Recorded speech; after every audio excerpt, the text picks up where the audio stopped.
السلام علیکم۔ امید کرتی ہوں آپ سب خیر و عافیت سے ہوں گے۔ آج کی ایپیسوڈ رومانٹک ہونے والی ہے، بلکہ موسٹ رومانٹک ہونے والی ہے۔ جو لوگ رومانٹک ناول نہیں پڑھتے وہ اسکپ کر دیں آج کے ایپیسوڈ پہ، اور ریڈ کر کے پھر تنقید نہ کیجیے گا، اس لیے پہلے ہی بتا رہی ہوں جو نہیں پڑھتے وہ اسکپ کر دیں۔ ابھی آتے ہیں ہمارے پیارے ریڈرز کی طرف۔ پہلے تو آپ سب کا بہت زیادہ شکریہ، آپ لوگوں نے مجھے اتنا اچھا رسپانس دیا کل کے ایپیسوڈ پر۔ آپ لوگ کے ریویو پڑھ کے قسم سے دل خوش ہو گیا میرا۔ میں کوشش کرتی ہوں سب کو رپلائی کروں، کبھی کبھی کر بھی لیتی ہوں، آپ لوگوں نے دیکھا بھی ہوگا میرے سامنے جو بھی کمنٹ پہلے آتا ہے میں سب کو رپلائی کر دیتی ہوں، اور جنہیں نہیں کرتی سو معذرت، کیونکہ آپ لوگ میرے لیے اتنا اچھا کمنٹ لکھتے ہیں اور میں آپ لوگوں کو رپلائی نہیں کر پاتی، مجھے برا لگتا ہے۔ باقی جو ہے جتنے بھی کمنٹس تھے سارے پازیٹیو تھے، میں نے ریڈ کیے تھے، مجھے اچھا لگا کہ آپ لوگوں نے اتنے اچھے کمنٹ کیے۔ کل کا جو ہے ہر ایک ڈائلاگ میں نے بہت زیادہ دل سے لکھا تھا، سوچ سمجھ کے لکھا تھا۔ باقی جو ہے ہما کا جو تپڑ پڑا تھا سب بڑے خوش ہو گئے تھے۔ چلو جی، ویسے ہما سے بچ کے رہنا، وہ لوگوں کا قتل کر دیتی ہے۔ اور اس کے علاوہ جلدی سے میرے 6000 سبسکرائبرز کمپلیٹ کر دیں، انشاءاللہ میں mega long most romantic episode دوں گی۔ اب بنا وقت ضائع کیے چلتے ہیں آج کی ایپیسوڈ کی طرف۔ کیسا یہ عشق ہے، از قلم حبہ خان، قسط نمبر 20۔ سارے راستے ماہم منہ پر ہتھیلیاں جمائے اپنی ہچکیاں روکنے لگی۔ جب جبران نے چھوٹے سے فلیٹ کے سامنے گاڑی روکی اور گاڑی سے باہر نکلا، اس نے اپنے قدم تھوڑے ہی آگے بڑھائے تھے جب ایک بار پھر گاڑی کے پاس آیا۔ شہزادی نہیں ہو تم جو میں دروازہ کھولوں گا تمہارے لیے، نکلو خود آؤ میرے پیچھے، جبران نے غصے بھری نظر سے بیک سیٹ پر بیٹی ماہم کو بولا۔ پورے راستے وہ اس کی سسکیاں سنتے بیزار سا ہو گیا تھا۔ ماہم اپنے آنسو ہتھیلی سے صاف کرتی مسکرائی تھی۔ وہ سچ میں شہزادی نہیں تھی، جس کے لیے شہزادی تھی وہ تو مر چکی تھی۔ اپنے مرے قدم اٹھاتی وہ جبران کے پیچھے پیچھے چلنے لگی۔ فلیٹ کا دروازہ کھول کر جبران اندر داخل ہوا، ایک بھی نگاہ ماہم کی طرف ڈالے بغیر وہ کمرے میں فریش ہونے کی غرض سے چلا گیا۔ اس وقت اس کا دماغ بری طرح سے درد سے پھٹ رہا تھا۔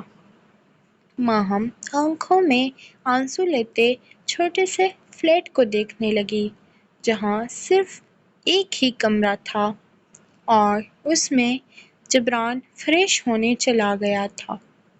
ایک چھوٹا سا اوپن کچن تھا، باہر ایک بڑا سا LED لاؤنج میں لگا ہوا تھا، ساتھ میں بیٹھنے کے لیے صوفے موجود تھے۔ ماہم کو گھٹن سی ہونے لگی تھی، وہ ابھی بھی بھاری میکسی میں ملبوس تھی۔ بھوک کی وجہ سے اس کا وجود ہچکولے کھانے لگا تھا، اسے چکر آنے لگے تھے۔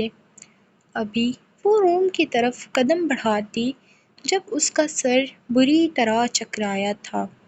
خود کو سنبھالنے کی غرض سے وہ صوفے پر لیٹ کر درد کے باعث اپنی آنکھیں موند گئی۔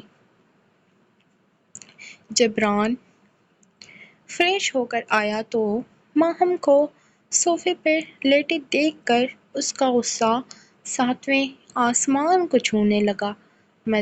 میڈم اس کے سر میں درد کر کے خود سکون سے سو رہی تھی، اٹھو۔ وہ ایک ہی جسم میں اس تک پہنچتا غصے سے بولا۔ ماہم جس کی ابھی تھوڑی دیر پہلے ہی آنکھ لگی تھی، اپنے کانوں میں دشمن جاں کی آواز سنتے جھٹ سے ڈر کے باعث اٹھ بیٹھی۔ کس نے سونے کے لیے کہا تمہیں؟ ایک آئی برو چکاتے وہ غضبناک تیور لیے بولا۔ ماہم نے خالی خالی آنکھیں اٹھا کر اسے دیکھا تھا۔ مطلب اب وہ سوئے گی بھی اس کی اجازت سے؟ یہ آنکھیں نیچے رکھو ورنہ نکال کر چیلوں کو کھلا دوں گا۔ اس کا آنکھوں میں آنکھیں ڈالے دیکھنا کہاں گوارا تھا جبران شاہ کو۔ ماہم کو لگا وہ اسے چونٹی کی طرح مسل دے گا۔ بہت شوق ہے نا تمہیں پریگنینٹ ہونے کا؟ سوچ رہا ہوں کیوں نہ تمہاری خواہش پوری کر لوں۔ وہ ایک ہی جست میں اسے کلائی سے پکڑتا اپنے روبرو کر گیا، اتنا کہ ماہم کے لب اس کے لبوں سے مس ہونے کے در پر تھے۔ ماہم نے کرب سے اپنی آنکھیں بند کی تھی۔ اس کی ایک غلطی کی وجہ سے یہ طعنہ اب اسے زندگی بھر ملنا تھا۔ آنکھیں کھولو، وہ اس کے کان کے قریب برآیا تھا۔ ماہم نے جھٹ سے اپنی آنکھیں کھولی تھی۔ خود کو تیار کر لو مسز جبران، بے دردی سہنے کے لیے جبران شاہ تمہارے انگ انگ میں اتر کر تمہیں درد دینے کا باعث بنے گا۔ وہ ماہم کے سوجے چہرے پر اپنی انگلی ٹریس کرتا اس کا دل دھڑکا گیا تھا۔ ماہم کی خوف کے باعث پیر کانپنے لگے تھے۔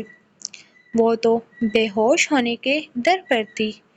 وہ کہاں باڈی بلڈر وجود کے مالک شخص کی شدتیں سہنے کی پوزیشن میں تھی۔ ماہم کی آنکھوں میں موٹے موٹے آنسو نکلتے اس کے رخسار پر بہنے لگے۔ اس کے آنسو کو خاطر میں نہ لاتے جبران اس کی پتلی بلکاتی کمر میں ہاتھ ڈالے مزید اپنے قریب تر کر گیا۔ جبران اس کے ہاتھوں کی سخت گرفت اپنی کمر پر محسوس کرتے اس نے اذیت سے اسے پکارا تھا۔ بکواس بند کرو مسز جبران، یہ درد کچھ بھی نہیں۔ ابھی تھوڑی دیر میں جو درد میں تمہیں دوں گا وہ اس سے کہیں زیادہ ہوگا۔ تمہیں تو محسوس بھی نہیں ہوگا۔ آخر تمہاری ہی تو خواہش ہے پریگنینٹ ہونے کی۔ جبران کے طنز کرنے پر ماہم کا دل کیا چلو بھر پانی میں ڈوب کر مر جائے۔ تمہاری روح میں ایسے اتروں گا تم خود کو پہچاننے سے بھی انکار کرو گی۔ وہ اپنے دانت بے دردی سے ماہم کی گردن پر گاڑ گیا۔ یمان شاہ نہایت ہی نرمی سے جھکا اس کے لبوں سے خود کو سیراب کرنے میں لگا ہوا تھا۔ رانیہ اس اچانک افتادت پر بری طرح سے بوکھلا گئی تھی۔ اسے اپنی سانسیں سینے میں اٹکتی محسوس ہو رہی تھیں۔ یمان شاہ کے ہاتھوں کو اپنے دل کے مقام پر محسوس کرتے رانیہ کا دل بری طرح سے دھڑک دھڑک کر باہر آنے کی کوششوں میں سر پٹک رہا تھا۔ رانیہ نے اپنے ہاتھوں سے یمان شاہ کے بالوں کو کھینچ کر اسے خود سے دور کرنا چاہا تھا، لیکن یمان شاہ پر اس کے کسی بھی عمل کا کوئی اثر ہی نہیں ہو رہا تھا۔ وہ تو ہنوز جھکا اپنے 3 سے 4 دنوں کی پیاس بجھانے میں مصروف تھا۔ یمان شاہ کو جب محسوس ہوا کہ اب آگے اس کی پرنسس سانس نہیں لے پائے گی تو وہ اس کے لبوں سے نرمی سے جدا ہوا۔ کیا کروں یار، تمہارا لمس ہی اتنا بے قابو ہے کہ تمہیں چھو کر میں بے ہوش سا ہو جاتا ہوں۔ کیوں ہو تم اتنی میٹھی یمان شاہ نے اسے خود کی طرف گھورتا پا کر اپنے چہرے پر مصنوعی معصومیت طاری کرتے ہوئے کہا تھا، شاہ تو پاگل ہو گیا ہے، میں مر جاؤں گی۔ رانیہ نے روہانستے ہوئے کہا تھا۔ رانیہ کے منہ سے مرنے کی بات سن کر یمان شاہ کا دل زور سے دھڑکا تھا۔ تمہاری ہمت کیسے ہوئی خود کے بارے میں اتنی دل دہلا دینے والی الفاظ بولنے کی؟ کیا تم اس بات سے واقف نہیں ہو کہ میری چلتی سانسوں کا ذریعہ ہی تم ہو؟ اگر میرے اندر اس وقت یہ دل دھڑک رہا ہے تو صرف اور صرف رانیہ کے نام کا۔ تمہیں پتہ نہیں پرنسس، تم میرے لیے کیا ہو؟ پھر اس قسم کی فضول بکواس کرنے کا مطلب؟ یمان شاہ سرخ آنکھوں کے ساتھ اس کی طرف دیکھ کر بولا، ساتھ ہی اس کے بالوں میں سے پیچھے ہاتھ پھنساتے اسے خود پر جھکایا اور اس کے گال پر زور سے اپنے دانت گاڑ دیے تھے۔ رانیہ اس کے اس عمل پر بے اختیار سسکی تھی۔ اپنے گال پر مونچھوں کی چبھن محسوس کر کے اس کا دل بری طرح سے دھڑک اٹھا تھا۔ اس کے پورے جسم میں سنسنی سی دوڑ گئی تھی۔ شاہ، مجھے نیند آ رہی ہے، اب چھوڑ بھی دیں مجھے۔ رانیہ نے اس کی سرخ آنکھوں میں جاگتے جذبوں کو دیکھتے ہوئے منمناتے سرگوشی کرنے والے انداز میں کہا تھا، ضرور سو ہی جاؤ تم، ورنہ تم ایسے الفاظ کہہ کر میرا دل لبوں پر لے آؤ گی۔ یمان شاہ ناراضگی سے اسے خود پر سے اٹھایا تکیے پر منتقل کرتے ہوئے اس کی طرف سے اپنا رخ موڑ گیا۔ شاہ، کیا آپ ناراض ہو گئے ہیں؟ رانیہ نے بے چینی سے اس کے کندھے پر ہاتھ رکھ کر اس کا رخ اپنی طرف موڑنا چاہا۔ اس کا شاہ اس سے ناراض ہو گیا تھا، اسے بہت برا لگ رہا تھا۔ نہیں، سو جاؤ تم۔ یمان شاہ نے اس کا ہاتھ اپنے کندھے پر سے ہٹاتے ہوئے کہا تھا۔ وہ رانیہ سے سچ میں ناراض ہو گیا تھا۔ اچھا شاہ، ادھر دیکھ، اپنی پرنسس کو معاف کر دینا، آئندہ ایسے نہیں بولوں گی۔ پکا۔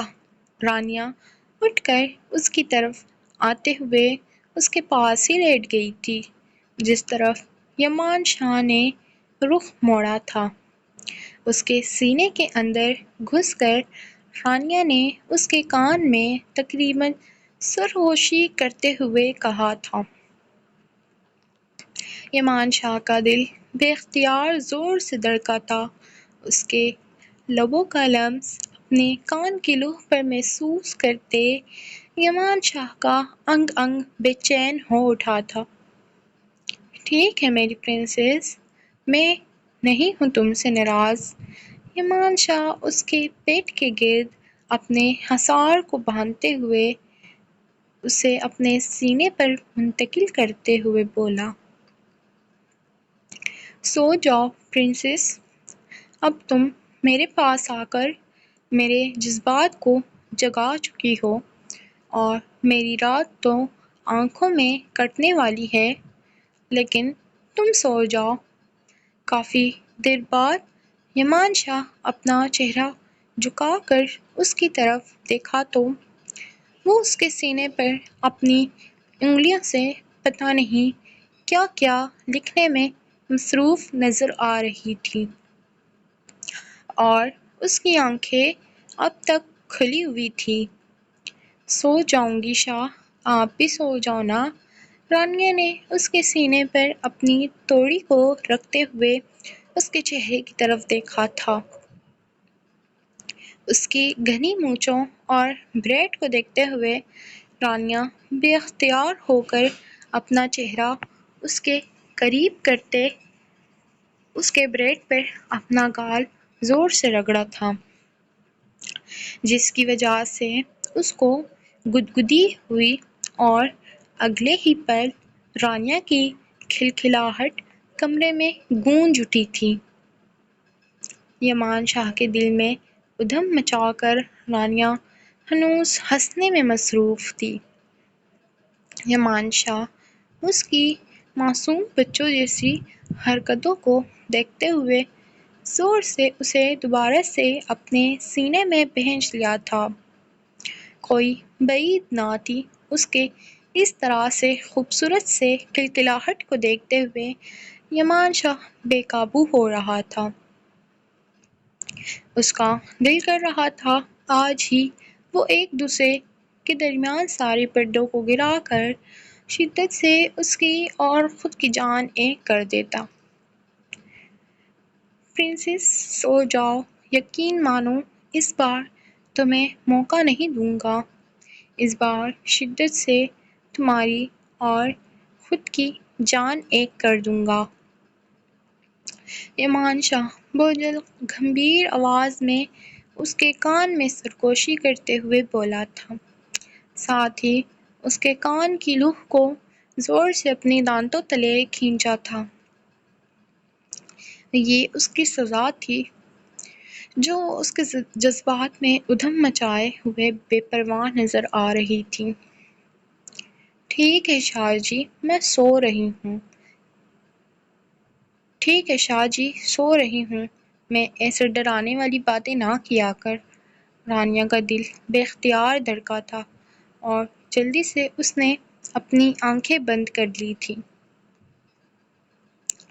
تقریباً آدھا گھنٹہ گزرنے کے بعد یمان شاہ اس کے بالوں میں اپنے چھلتے ہوئے ہاتھ کو روکا اور اس کی طرف دیکھا تو وہ اس کے سینے پر سر رکھے اپنے چہرے پر دنیا جہاں کی تمام معصومیت لیے نیند کی وادیوں میں اتر چکی تھی۔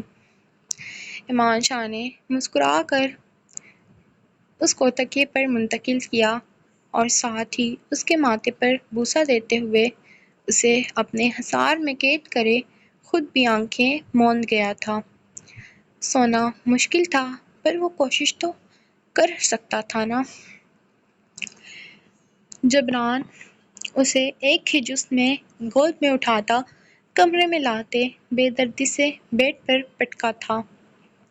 اتنی بے دردی پر ماہم اپنی جگہ سے اچھلی تھی۔ جبران اپنی شرٹ اتارتا اس پہ سایہ فگن ہوا تھا۔ ماہم ساکت آنکھوں سے بس اسے دیکھے جا رہی تھی۔ اس میں اب اتنی سکت نہیں تھی وہ اس دیو کی گرفت سے خود کو چھڑوا پائے۔ جبران کی سرخ لہو آنکھوں میں دیکھتی ماہم کانپ کر اپنی نظریں جھکا گئی۔ جبران اپنے دانتوں کا دباؤ اس کی گردن پر بڑھانے لگا۔ ماہم اپنی سوجی آنکھوں سے آنسو بہاتی ہلکا ہلکا کانپ رہی تھی۔ اسے کمر سے پکڑتے تھوڑا سا پیٹ سے اوپر کرتے جبران اس کی میکسی کی زپ ایک ہی جست میں کھول گیا۔ میکسی سرک کر ماہم کے کندھوں پہ آئی تھی۔ آنے والے وقت کو سوچتے وہ اپنی آنکھیں ڈر سے بند کر گئی۔ اس کی غلطیوں کی شاید اب بس یہی سزا تھی۔ اس کے جبڑے دبوچے وہ اس کا چہرہ اپنے قریب تر کرتا اس کے ہونٹوں پر جھکتا اپنے سخت گرفت میں لیتے بری طرح زخمی کرنے لگا۔ وہ جنونی انداز میں اس کے بالائی لب کو کاٹنے میں مصروف تھا۔ اسے اپنے پورے وزن سمیت خر پر لیٹے اور یوں بے رحمی سے اپنے لبوں کو کاٹتے دیکھ ماہم اس کے چھڑے پشت پر اپنے ناخن گاڑ گئی۔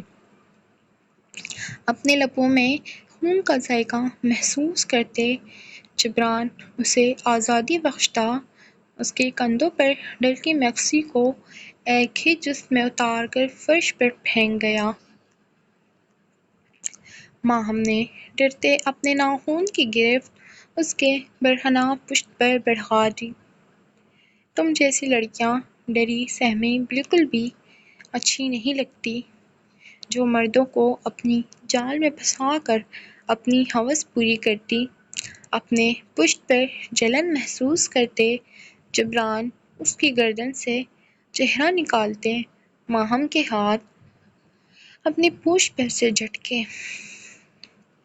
اتنے ذلت بھرے الفاظ سنتے ماہم کا دل کیا وہ مر جائے، اسے موت آ جائے، لیکن برے لوگوں کو کہاں جلدی موت آتی ہے۔ وہ سوچتے خود ہی پاگلوں کی طرح اپنے دل میں ہنسنے لگی۔ اب اس کے ہاتھ جبران کی پشت پر سے ہٹ چکے تھے۔ اپنے درد کو کم کرنے کی خاطر اس نے بیڈ شیٹ کو مٹھیوں میں جکڑ لیا۔ اس کے سینے پر موجود اسٹرپ کے ہک کھولتے وہ اسے بھی اتار کے دور پھینک دیا۔ وہ اسے اور خود کو ہر پردے سے آزاد کرتا اس کی گردن پر اپنے دانت گاڑنے لگا۔ ماہم سسکتی اپنی گردن پر ہونے والی جلن کو برداشت کرنے لگی۔ جبران اس کی نازک جگہ پر اپنی پوزیشن سیٹ کرتا بے رحمی سے اسے خود میں سمایا تھا۔ ماہم کی کرسٹل براؤن آنکھیں درد کے باعث بند ہوئی تھیں۔ ماہم کے منہ سے ایک دردناک چیخ برآمد ہوئی۔ ماہم کے زخمی لبوں پر دانت گاڑتے جبران نے اس کی چیخ اس کے حلق میں ہی دبا دی۔ ماہم کی تکلیف سے بند ہوتی آنکھیں دیکھتے جبران اپنی شدت میں رفتاری پیدا کر گیا۔ جبران کی صبح آنکھ کھلی تو ایک ایک منظر اس کی نظروں کے پردے کے سامنے لہرایا تھا۔ رات کو اپنی وحشتیں ماہم پر لٹانے کے بعد وہ خود کو پرسکون کرنے کے لیے اس کے ساتھ ہی بیڈ پر لیٹ چکا تھا۔ اپنے پہلو میں سوئی لڑکی پر نظر ڈالتے اس کی آنکھوں میں نفرت کی شدید سرخی چھائی تھی۔ وہ برہنہ حالت میں اس کے پاس لیٹی ہوئی تھی۔ اس کے جسم پر اپنے وحشی پن کے نشانوں کو دیکھتے جبران اپنی نظریں چرا گیا۔ لبوں سے نظریں ہوتی ہوئی ماہم کے گردن اور سینے پر گئی جہاں اس کے دانتوں کے نشان صاف واضح ہو رہے تھے۔ اپنے بالوں میں ہاتھ پھیرتے وہ اپنے اشتعال پر قابو پانے لگا۔ فریش ہونے کی غرض سے وہ واش روم میں چلا گیا۔ جبران شاور لینے کے بعد کمرے میں آیا اور ڈریسنگ ٹیبل کے قریب کھڑا اپنے بال بنانے لگا۔ اسے ایک ضروری کام سے آفس جانا تھا، ایمان اور فہد سے ملنے۔ مرر سے ماہم کے بے ہوش وجود پر نظر پڑی تو جبران آنکھیں موند گیا۔ کیا وہ بے ہوش تھی؟ یہی سوچتے اسے خود پر بھی غصہ آیا تھا۔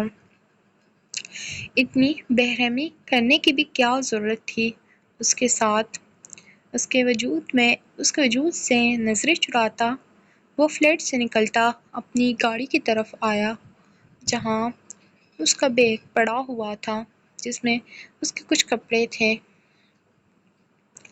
کمرے میں آتے جبران اس کے بیگ کو فرش پر پھینک کر کھولتے اس میں سے سب سے اوپر پڑی سادہ سی شلوار قمیص نکال گیا۔ ماہم کے ساخت وجود کو دیکھتے جبران شاہ نہ چاہتے ہوئے بھی اس کی طرف بڑھا تھا۔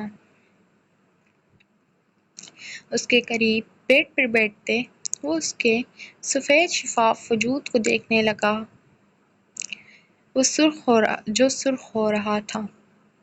بے خود سا ہوتے جبران نہ چاہتے ہوئے بھی اس کی سرخ گردن پر جھکتے نرمی سے اپنے لب رکھ گیا۔ ماہم بے ہوشی میں بھی کسمسائی تھی۔ بہت ہی نرمی سے جبران نے اسے اس کا لباس زیب تن کروایا تھا۔ اپنے وجود پر جبران کے کھردرے ہاتھوں کا لمس محسوس کرتے ماہم بے ہوشی میں بھی کروٹ بدل گئی۔ اس وقت اس کا انگ انگ درد کے باعث پھٹ رہا تھا۔ آج چوتھا دن تھا۔ اس نے کچھ کھایا پیا نہیں تھا۔ شاید ہی 2 گلاس پانی پیا ہو۔ اس کے وجود کو دیکھتے جبران کو 20 سال کی نہیں کوئی بچی ہی لگی تھی۔ اس کے لبوں کے زخم پر جھکتے وہ اپنے لب رکھتا اپنا موبائل سائیڈ ٹیبل سے اٹھاتا کچن میں آیا تھا۔ فریج سے بریڈ اور دودھ نکالتے جبران پیٹ کے قریب سائیڈ ٹیبل پر رکھتا کمرے سے باہر چلا گیا۔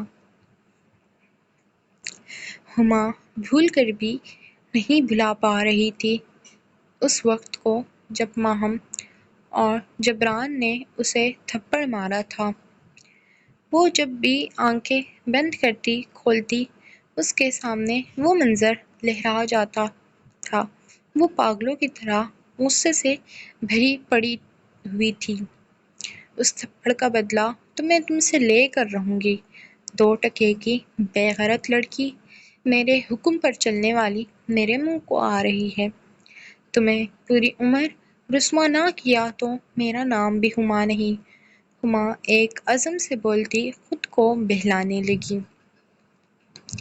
صبح کھانے کی ٹیبل پر یمان شاہ، فہد ملک، میرل اور رانیہ بیٹے ناشتہ کر رہے تھے جب ہما اپنے کمرے سے سج دج کر آنکھوں پر سن گلاسز لگائے نکلی۔ وہ بنا ڈائننگ ٹیبل کی طرف دیکھے ٹک ٹک کرتی ہیل کے ساتھ گھر کے دروازے کو عبور کر گئی۔ یمان شاہ نے فہد کی طرف دیکھا تھا۔ فہد نے ضبط سے مٹکیاں بھیجی تھیں۔ اپنی ماں کے تیور دیکھ کر اگر اس کی ماں کی عہدے پر یہ عورت فائز نہ ہوتی ضرور وہ فہد کے ہاتھوں ہی سب سے پہلے قتل ہوتی۔ گڑیا میں فہد کسی کام سے جا رہے ہیں، رانیہ کا خیال رکھنا، میں دوپہر کو ضروری میٹنگ اٹینڈ کر کے جلدی آ جاؤں گا۔ پرنسس، کسی چیز کی ضرورت ہوئی میرل آپی سے کہنا، ٹھیک ہے؟ یمان شاہ رانیہ کو ہدایت دیتے میرل کے ماتھے پر لب رکھے۔ اور آفس سے آتے میں تمہارا ایڈمیشن کروا آؤں گا اسکول۔ اور گڑیا تم بھی کل سے کالج جانا اسٹارٹ کر دو۔ گھر بیٹھ کر پڑھائی ویسٹ ہو رہی ہے۔ میرل انگلیاں چٹکھٹاتے فہد کی طرف دیکھنے لگی۔ اس کے اجازت کے بغیر تو اب وہ یونی نہیں جا سکتی تھی۔ اس کی طرف دیکھنے یا ڈرنے کی ضرورت نہیں ہے گڑیا، میں فہد سے پہلے ہی بات کر چکا ہوں۔ تمہارے اسٹڈی کے معاملے میں میں بالکل کمپرومائز نہیں کروں گا۔ تمہیں بابا کا خواب پورا کرنا ہے ڈاکٹر بن کر۔ فہد بھی میرل کو دیکھتے مسکرا کر ہاں میں سر ہلا گئی۔ میرل خوشی سے یمان شاہ کے گلے لگی تھی۔ تھینک یو بھیا، لو یو سو مچ۔ میرل نے اپنے لب محبت سے یمان شاہ کے ماتھے پر رکھے۔ خوش رہو گڑیا۔ یمان شاہ نے شفقت سے اس کے سر پر ہاتھ رکھا تھا۔ فہد نے اسے گھور کر دیکھا جو اپنے بھائی کو لو یو بول رہی تھی۔ گھورنا بند کرو میری گڑیا کو، ورنہ یہ آنکھیں توڑ دوں گا۔ چلو دیر ہو رہی ہے۔ یمان شاہ فہد کو گھورتے بولا، جو میرل کو کب سے اپنی آنکھوں سے پیغام دے رہا تھا۔ رانیہ منہ بسورتے یمان شاہ کو دیکھنے لگی۔ وہ اپنی بہن سے کب سے لاڈ سے پیش آ رہا تھا اور اسے بلائے بیٹھا تھا۔ میرل کو ہدایت دیتے دونوں آفس کے لیے چلے گئے۔ جاری ہے۔ امید کرتی ہوں آج کی ایپیسوڈ پسند آئی ہوگی۔ اگر پسند آئی ہے تو اپنے اچھے ریویو دینا نہ بھولیں۔ ملتے ہیں نیکسٹ ایپیسوڈ میں۔ اللہ حافظ۔